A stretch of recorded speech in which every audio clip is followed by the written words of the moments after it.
प्रिय बच्चों, class 7th में हम लोग एक्सरसाइज पढ़ रहे थे 13.1 और एक्सरसाइज 13.1 में हमने क्वेश्चन नंबर 4 तक कंप्लीट कर लिया था। So today start from question number 5। आज हम लोग क्वेश्चन नंबर 5 से पढ़ेंगे। ये 13.1 एक्सरसाइज चल रही थी हमारी। Question number 5 is express each of the following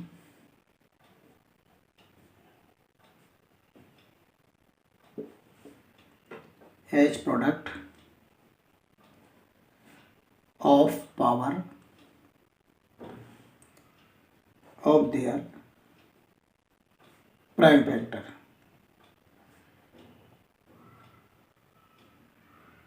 ठीक है, express each of the following is product of power of their prime factors. Prime factors find करके उसको हमको पावर के रूप में आंसर को लिखना है। तो इसमें बहुत सारे क्वेश्चन दिए गए, 4 दिए गए हैं, 2 हम आपको कराते हैं और 2 आप अपने मन से करेंगे। First is 6, 4, 8। ठीक है, सबसे पहले इसके क्या निकालने हैं, हमको प्राइम फैक्टर निकालने हैं। सो हम प्राइम फैक्टर निकालते हैं। सबसे छोटे नंबर से डिवाइड किया, 2 3 जा 6, 2 2 जा 4, 2 4 जा 8। फिर हमने 2 से किया, 2 1 जा 2, यहाँ 1 आया, 12 हो गया, 2 6 जा 12, 2 2 जा 4। फिर 2 से डिवाइड करते रहिए, 2 8 जा 16, 2 1 जा 2। अब ये 2 से नहीं जाएगा तो 3 से दीजिए, 3 2 जा 6, यहाँ 2 बचा तो 21 हो गया, 3 7 जा 21, फिर 3 9 जा 27, 3 3 जा 9 और 3 3 जा 1। ये हमने इसके प्राइम फैक्टर निकाल लिए और इसके सामने लिखे हमने 2 इंटू 2 इंटू 2 और 3 कितने टाइम्स है, 4 टाइम्स। ओके, तो बहुत सिंपल है। Express each of the following is product of power of their prime factors. जो भी आपको नंबर दिए जाए सबसे पहले उसके प्राइम फैक्टर्स निकालेंगे हम लोग और फिर हमको उसको पावर्स के रूप में लिख देना है। जैसे 2 इसमें कितने टाइम है, 3 टाइम्स, तो 2 की पावर 3 हो गया और 3 कितने टाइम्स है इसमें, 4 टाइम्स, तो ये आपका आंसर हो गया। तो आप समझ गए होंगे, बहुत ही सिंपल तरीके से हम प्राइम फैक्टर करके उसको पावर के रूप में प्रोडक्ट को लिख सकते हैं। ये फर्स्ट हो गया। सेकंड देखिए 405, इसको डिवाइड किया तो ये 2 से तो डिवाइड होगा नहीं, हम 3 से शुरू करते हैं। 3 1 जा 3, यहाँ 1 बचा तो 10 हो गया, तो 3 3 जा 9, फिर 1 बचा तो 3 5 जा 15। फिर 3 से किए, 3 4 जा 12, 1 आया, 3 5 जा 15, 3 1 जा 3, फिर 1 बचा तो 3 5 जा 15। फिर 3 से किया, 3 5 जा 15 और 5 1 जा 5।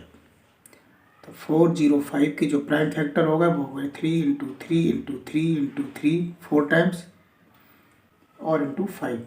तो ये हो गया 3 to power 4 into 5। This is answer.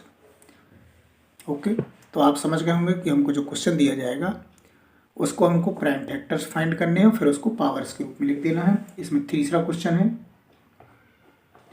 540 और जो फोर्थ क्वेश्चन है वो है 3600। ये आप स्वयं करिए इसी तरह से जैसे मैंने आपको कराया है।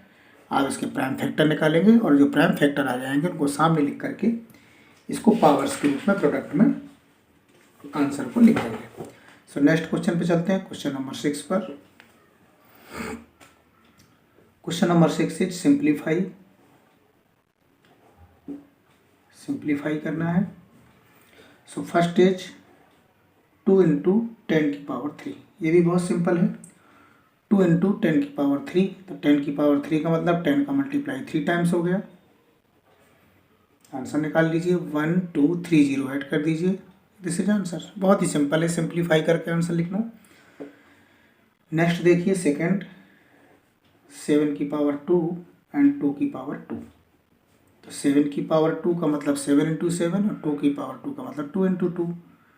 7 इंटू 7 आप जानते हैं 49 होता है और 2 2 जो आप जानते हैं 4 होता है। अब 49 का 4 से मल्टीप्लाई करिए तो 196 आपका आंसर आ जाएगा। तो इस तरह से आप देखिए, बहुत ही सिंपल एक्सरसाइज है ये और आराम से इसको सिंप्लीफाई किया जा सकता है। थर्ड देखिए, इसमें 2 की पावर 3 इंटू 5, तो ये हो जाएगा 2 इंटू 2 इंटू 2, 3 टाइम्स है और 5, 2 की पावर 3, 2 2 जा 4, 4 2 जा 8 और 8 का मल्टीप्लाई 5 में कर दीजिए तो आंसर हो गया 40। इस तरह से आप देख रहे होंगे कि बहुत ही सिंपल तरीके से हम इसका आंसर फाइंड कर सकते हैं। फोर्थ नंबर देखिए,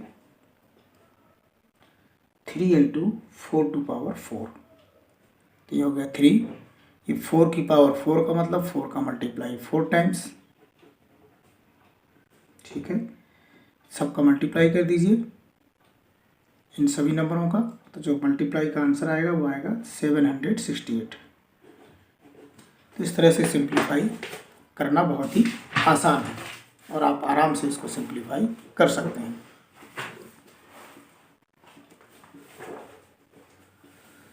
क्वेश्चन नंबर 6 हमारा चल रहा है। हम इसका 5 नंबर देखते हैं। 5 इज 0 इंटू 10 की पावर 2।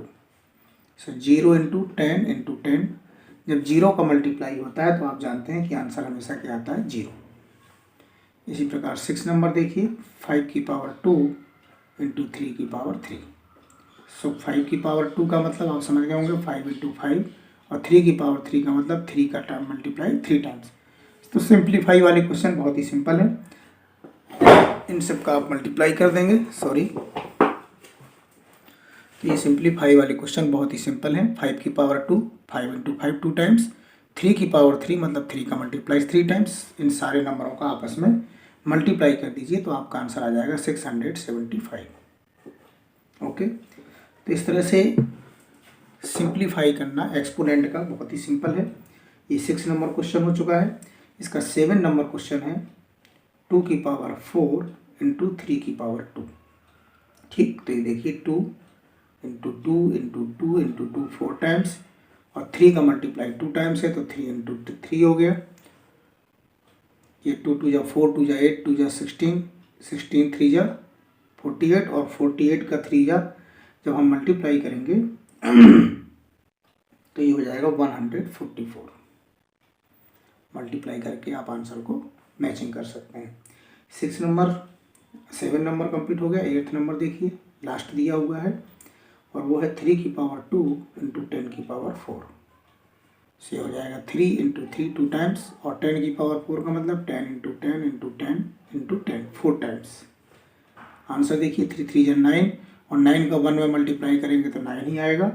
जीरो कितनी ऐड हो जाएंगी, 1 2 3 4, तो 4 जीरो ऐड कर दीजिए, दिस इज आंसर। तो इस तरह से आपने देखा कि एक्सपोनेंट के जो क्वेश्चन है बहुत ही सिंपल है और बहुत ही सरल तरीके से हम इनको आंसर को कंप्लीट कर सकते हैं। नेक्स्ट क्वेश्चन जो 7 नंबर क्वेश्चन है वो भी बिल्कुल सेम इसी तरह का है, सिंप्लीफाई करके।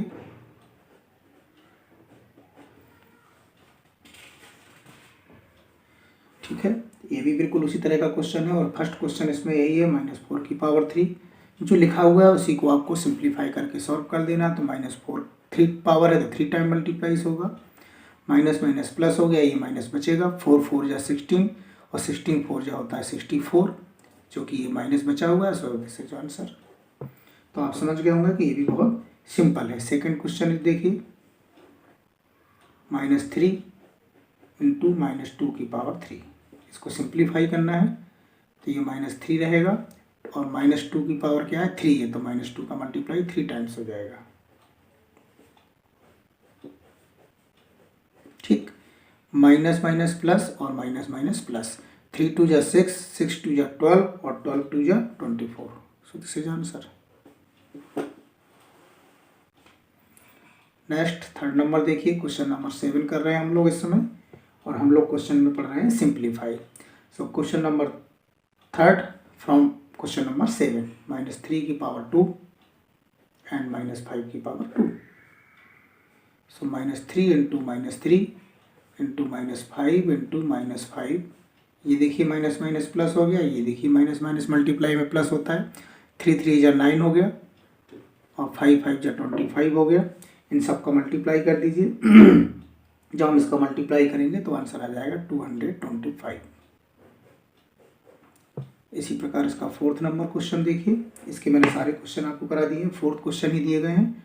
-2 की पावर 3 इंटू -10 की पावर 3। सो -2 इंटू -2 इंटू -2 3 टाइम्स है, -10 इंटू -10 इंटू -10, ओके, ये 3 टाइम्स है, और वही भी 3 टाइम्स है। Minus minus plus, minus minus plus, और माइनस माइनस प्लस, 2 2 जा 4, 4 2 जा 8, ओके, और 1 2 3, तो 3 0 ऐड हो जाएंगे और दिस इज आंसर। इस तरह से ये क्वेश्चन नंबर 7 भी आपका कंप्लीट हुआ। अब नेक्स्ट क्वेश्चन बचा हुआ है कंपेयरिंग द फॉलोइंग नंबर्स। आपको केवल ये बताना है कि कौन सा नंबर्स, 2 क्वेश्चन दिए हैं दोनों में, कि कौन सा नंबर ग्रेटर है दोनों में, केवल कंपेयर करना है। सो वो क्वेश्चन आप अपने मन से कर सकते हैं कंपेयरिंग वाला। सो क्वेश्चन नंबर 8 आप अपने मन से स्वयं पूरा कर लीजिएगा। और इस तरह से आपकी 13.1 एक्सरसाइज इस तरह से कंप्लीट हुई। ठीक है, हम लोग आगे चलते हैं, एक्सरसाइज चलते हैं 13.2 पर।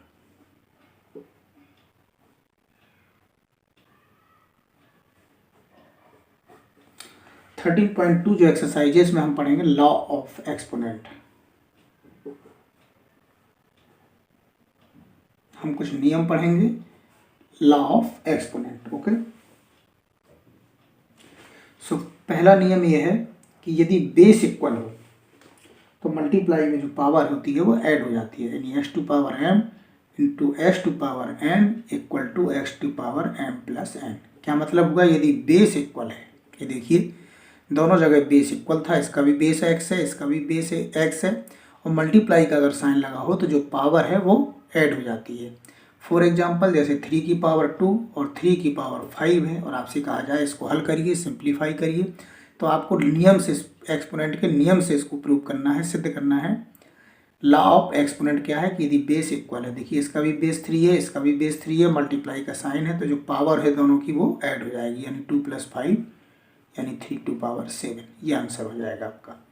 दूसरा रूल देखिए, यदि यही चीज़ है लेकिन मल्टीप्लाई की जगह डिवीजन का साइन लगा हुआ है, सेम चीज़ है, बेस इक्वल है, वहाँ पर भी बेस इक्वल था लेकिन मल्टीप्लाई था, यहाँ पर डिवीजन का अगर साइन लगा हुआ है तो जो पावर ऐड हो रही थी वो पावर सब्ट्रैक्ट हो जाएगी, माइनस हो जाएगी।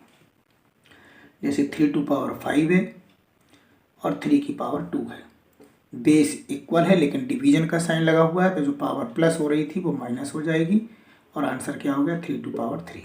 ये सेकंड नियम हो गया आपका। तीसरा देखिए, यदि पावर के ऊपर पावर लगी हुई है, ये x टू पावर m और फिर उस पर भी पावर n लगी हुई है, तो दोनों पावरों का आपस में मल्टीप्लाई हो जाएगा। ये तीसरा आपका एक्सपोनेंट का रूल है। ये रूल बहुत अच्छी तरह से आपको समझने हैं। पावर टू पावर यानी कि पावर के ऊपर पावर लगी हुई है तो दोनों पावरों का मल्टीप्लाई हो जाएगा। जैसे 3 की पावर 2 और उस पर भी पावर 3 लिखी हुई है, इसका मतलब हो गया 3 की पावर 2 इंटू 3, दोनों पावरों का आपस में मल्टीप्लाई हो जाएगा और आंसर हो गया 3 टू पावर 6। तो ये आपका तीसरा रूल है।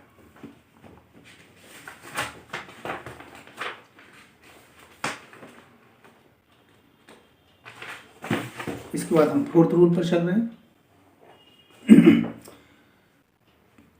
Multiplying power with the same exponent. अभी क्या था कि आपका बेस एक सा था, अगर ऐसा हो जाए कि आपकी पावर सेम हो जाए, जैसे x टू पावर m है और y पर भी पावर m है, यहाँ पर देखिए क्या है, पावर सेम है, बेस अलग अलग है, तो हम इसको एक साथ भी लिख सकते हैं, यानी x इंटू वाई और पावर m।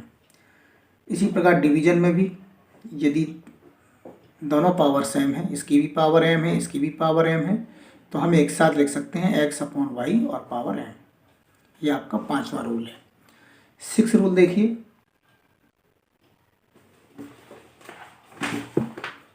लास्ट वाला जो है कि x टू पावर 0, किसी पर भी पावर 0 हो तो आंसर हमेशा 1 होता है। जैसे एक क्वेश्चन आपसे दिया जाए कि जैसे मान लीजिए 5 की पावर 6 और 5 की पावर 6 है, इसको सॉल्व करिए, तो देखिए सबसे पहले बेस इक्वल है, जब बेस इक्वल होता है डिवीजन का साइन होता है, तब पावर सब्ट्रैक्ट हो जाती है, तो ये आया 5 की पावर 0, और किसी पर भी पावर 0 हो तो आंसर हमेशा 1 होता है, तो आंसर क्या हो गया 1, किसी पर भी पावर 0 आंसर 1। ये आपका 6 रूल है। तो ये लॉ ऑफ एक्सपोनेंट है। इसी एक्सपोनेंट के नियम का, लॉ का उपयोग करते हुए हम आगे की एक्सरसाइज को सॉल्व करने का धीरे से प्रयास करेंगे और उसके क्वेश्चनों को लगाने से अभ्यास करेंगे। ठीक है, ये सारे रूल आपको क्लियर होना चाहिए। एक बार इन रूल्स को फिर से आप देख सकते हैं, मैंने पहले रूल से आपको पढ़ाया है, सभी का अपना अपना महत्व है। चलिए इसी पर रिलेटेड 13.2 एक्सरसाइज का हम क्वेश्चन नंबर 1 लेके चलते हैं। ठीक है, सो क्वेश्चन नंबर 1 इज, लिखा हुआ है यूजिंग, जो लिखा हुआ है उसको भी पढ़ लीजिए। यूजिंग लॉ ऑफ एक्सपोनेंट, जो आपको लॉ पढ़ाए गए हैं एक्सपोनेंट्स के, उसका आपको यूज करना है। फिर क्या करना है, सिंप्लीफाई करना है एंड राइट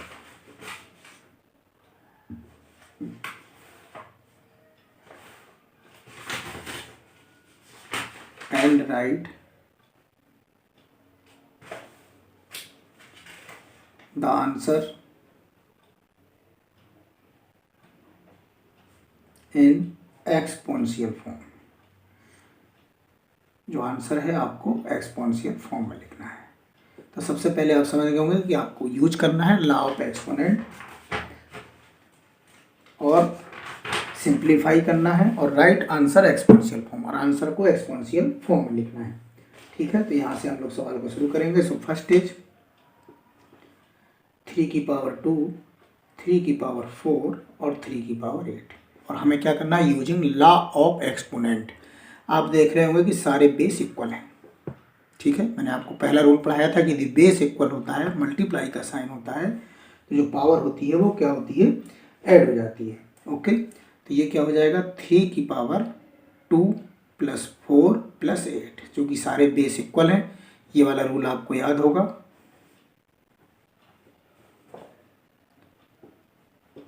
हमने 2 के लिए बताया था कि यहाँ पर 2 बेस थे तो दोनों पावर इकट्ठी हो गई। यहाँ पर तीनों बेस हैं, तीनों आपके बेस सेम है, तो तीनों की पावर प्लस हो जाएगी। तो ये हो गया, देखिए 4 + 2 क्या हो गया 6, और 6 + 8 क्या हो गया 14, तो 3 की पावर 14, 3 की पावर 14 आपका आंसर हो गया।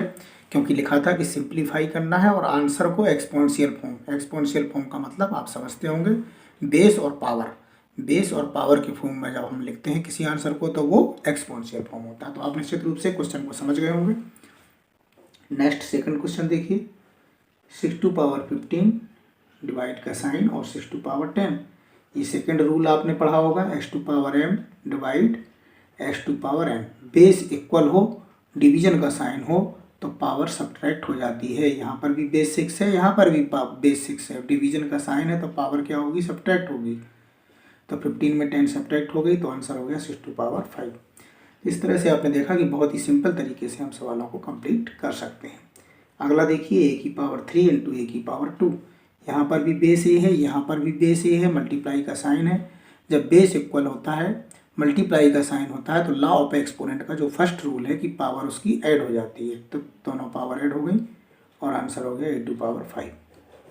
ओके, तो आपने देखा कि हम 13.2 एक्सरसाइज का क्वेश्चन नंबर फर्स्ट कर रहे हैं और बहुत ही सिंपल तरीके से आंसरों को कंप्लीट करने का प्रयास कर रहे हैं। फोर्थ क्वेश्चन देखिए, 7 की पावर x और 7 की पावर 2। यहाँ पर भी देखिए बेस इक्वल है, कौन सा रूल याद होगा, वही पहला वाला रूल लगेगा आपका। मल्टीप्लाई का साइन है, बेस आपका इक्वल है तो जो पावर होगी वो कैसी हो जाएगी, ऐड हो जाएगी, प्लस हो जाएगी। ये भी बेस 7 है, यहाँ पर भी बेस 7 है, तो दोनों की पावर क्या हो जाएगी, ऐड हो जाएगी, x + 2। So this is answer. Power को थोड़ा सा ऊपर लगा के चलना है क्योंकि आपको आंसर को एक्सपोनेंशियल फॉर्म में लिखना है। जब बेस और पावर के रूप में आंसर लिखते हैं तो हम उसको एक्सपोनेंशियल फॉर्म बोलते हैं। 5 नंबर क्वेश्चन देखिए, 5 की पावर 2 और फिर पावर लगी हुई है 3 और डिवीजन का साइन और 5 की पावर 3। तो देखिए पावर के ऊपर पावर, ये आपको याद होगा, मैंने ये वाला रूल आपको बताया था कि यदि पावर के ऊपर भी पावर लगी हुई तो सबसे पहले दोनों पावरों का क्या कर देते हैं, मल्टीप्लाई। तो ये दोनों पावर आपकी मल्टीप्लाई हो जाएंगी, 2 × 3, जो लिखा है उसको वैसा ही लिखा रहने दीजिए। ये हो गया 5 की पावर 3 × 2 = 6 और ये हो गया 5 की पावर 3। यहाँ पर देखिए बेस इक्वल है, डिवीजन का साइन है तो ये वाला रूल लग जाएगा, सेकेंड वाला, कि यदि बेस इक्वल हो, डिवीजन का साइन हो तो जो पावर होती है वो सब्ट्रैक्ट हो जाती है। तो यहाँ पर भी बेस 5 है, यहाँ पर भी बेस 5 है, तो डिवीजन का साइन है तो पावर सब्ट्रैक्ट हो जाएगी। आंसर हो गया 5 की पावर 3। तो आपने देखा कि यदि हम एक्सपोनेंट के जो लाज हैं, जो नियम है, उसका उपयोग करते हैं और फिर उसको सिंप्लीफाई कर रहे हैं तो बहुत ही सिंपल तरीके से हम क्वेश्चनों का आंसर सॉल्व कर सकते हैं। तो ये आपका 5 नंबर तक यहाँ पर हम क्वेश्चन कंप्लीट कर चुके हैं। ये क्वेश्चन नंबर 1 का 6 नंबर देखिए, 2 की पावर 5 एंड 5 की पावर 5। अब इसमें भी लॉ ऑफ एक्सपोनेंट देखिए, यहाँ पर बेस अलग अलग है लेकिन पावर इसकी भी 5 है, इसकी भी 5 है, तो आपको ये वाला रूल याद आ गया होगा, x की भी पावर m और y की भी पावर m। तब क्या होता है कि जब बेस अलग अलग है लेकिन पावर सेम है, यहाँ पर भी देखिए बेस अलग अलग है लेकिन पावर सेम है, तो दोनों पर पावर 5 है, तो हम दोनों को एक साथ लिख सकते हैं, यानी x इंटू वाई, और दोनों पर एक साथ पावर m लगा सकते हैं, तो ये हो जाएगा 2 इंटू 5, और दोनों पर पावर 1 लगा सकते हैं 5, इस पर भी 5 इस पर भी 5, तो दोनों मिलाकर लिख दिया हमने, और ये हो गया 2 इंटू 5 हो गया 10, और 10 की 5 पावर 5, ये हमारा आंसर हो गया। तो आपने देखा कि बहुत ही आसान तरीके से हम एक्सपोनेंट के रूल का उपयोग करके आंसरों को सॉल्व कर सकते हैं। 7 नंबर क्वेश्चन देखिए इसी तरह, a की पावर 4 इंटू बी की पावर 4। यहाँ पर भी सेम चीज़ है, बेस अलग अलग है लेकिन पावर दोनों की सेम है, यही वाला रूल यहाँ पर भी लग रहा है, x की पावर m इंटू वाई की power m equal to x into y की पावर m। यूज करना है एक्सपोनेंट के रूल का, तो हम उस रूल को भी लिख रहे हैं कि यहाँ पर पावर सेम है, मल्टीप्लाई का साइन है, जैसे कि ये था, तो ए पर भी पावर 4 बी पर भी पावर 4, तो ए इंटू बी की पावर 4 हम लिख सकते हैं। ठीक है, तो ये हो गया ए और बी, ए इंटू बी हो गया ए बी, और पावर 4 ये हमारा आंसर हो गया। ठीक है, 8 नंबर क्वेश्चन देखिए, 3 की पावर 4 और पूरे पर पावर 3 लगी हुई है। ये भी आपको रूल आप कर चुके हैं कि पावर के ऊपर पावर हो तो दोनों पावरों का आपस में क्या कर देते हैं, multiply. Okay, power to power, दोनों पावरों को क्या कर देते हैं, मल्टीप्लाई। तो 4 पावर है और एक 3 पावर है, दोनों का मल्टीप्लाई कर दीजिए, तो आंसर हो जाएगा 3 की पावर 12, और एक्सपोनेंशियल फॉर्म में हम आंसर को लिख रहे हैं। 9 नंबर क्वेश्चन देखिए, 2 की पावर 20, 2 की पावर 15 इंटू 2 की पावर 3। सबसे पहले देखिए बेस इक्वल है, डिवीजन का साइन है, तो पावर सब्ट्रैक्ट हो जाएगी। यस, तो कौन सा रूल लगा आपका, डिवीजन वाला रूल लगा दीजिए। पावर चूंकि आपकी सेम है, सॉरी बेस सेम है आपका, x to power m division x to power m, base same है, तो सबसे पहले पावर क्या होगी, सब्ट्रैक्ट हो जाएगी। ठीक है, और 2 की पावर 3 है, तो ये हो गया 2 की पावर 5 इंटू 2 की पावर 3। अब कौन सा रूल लगेगा, बेस सेम है, मल्टीप्लाई का साइन है, तो ये वाला रूल लग जाएगा फर्स्ट वाला, x to power m into x to power n, तो दोनों पावर क्या हो जाएंगी, प्लस हो जाएंगी। तो ये फर्स्ट वाला रूल आपका एक्सपोनेंट का जो था कि बेस सेम है, मल्टीप्लाई का साइन है, तो यही तो फर्स्ट रूल पढ़ाया मैंने एक्सपोनेंट में कि बेस सेम है, मल्टीप्लाई का साइन है, तो जो पावर होगी वो ऐड हो जाएगी, तो 2 की पावर क्या हो जाएगी, 5 प्लस 3, आंसर हो गया 2 की पावर 8। लास्ट क्वेश्चन बचा हुआ है, कुछ प्रकार से क्वेश्चन नंबर 1 आपका पूरा कंप्लीट हो जाएगा। सो लास्ट क्वेश्चन को देख लीजिए, 8 की पावर t, डिवीजन का साइन और 8 की पावर 2। यहाँ पर क्या है, ये भी बेस 8 है, ये भी बेस 8 है, तो बेस इसका कैसा है, सेम है, डिवीजन का साइन है, तो पावर क्या होगी, सब्ट्रैक्ट होगी। अब आपको रूल भी याद होने लगे होंगे, तो पावर सब्ट्रैक्ट हो जाएगी, तो t में से जो 2 है दोनों पावर सब्ट्रैक्ट हो गई, और ये हमारा आंसर हो गया। तो इस तरह से आपने देखा कि बहुत ही सिंपल चैप्टर है ये एक्सपोनेंट्स वाला। सिंप्लीफाई करना है तो पावर लगी हुई है, जितने टाइम पावर है मल्टीप्लाई कर दीजिए। लॉ ऑफ एक्सपोनेंट का भी एक्सरसाइज आपने देखा, मैंने आपको 5 या 6 रूल्स पढ़ाए कि बेस इक्वल है तो पावर मल्टीप्लाई में ऐड हो जाएगी, बेस इक्वल है तो डिवीजन में पावर सब्ट्रैक्ट हो जाएगी, पावर के ऊपर पावर है तो दोनों पावरों का मल्टीप्लाई हो जाएगा, और किसी की पावर 0 आती है तो आंसर ऑलवेज 1 होगा। इस तरह से ये क्वेश्चन नंबर 1 आपका कंप्लीट हुआ। नेक्स्ट आपका अगले टर्म पर आगे पढ़ाएंगे, तब तक इसी का अभ्यास करें। ओके।